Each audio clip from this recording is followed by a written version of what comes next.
Guys, supportahan nyo naman no, para makalaya na ako. Nakapreso kasi ako eh. Nabibilanggo na dito ako sa bilibid pare. Please, tulungan nyo naman na makalaya. Please, tulungan nyo makalaya. So, ano makalaya? Nakabilanggo kasi ako eh. Andito ako sa city jail. Please, help me.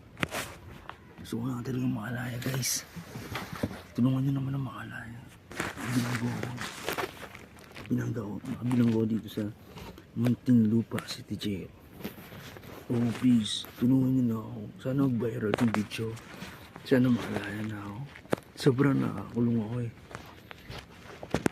Please.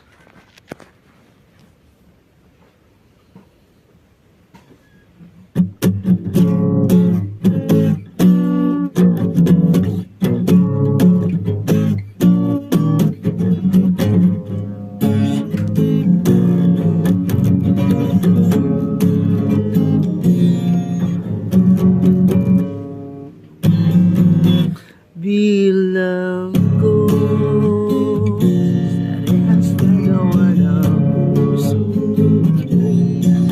Bilang ko sa gapos na ulo ng mag-isip sa'yo.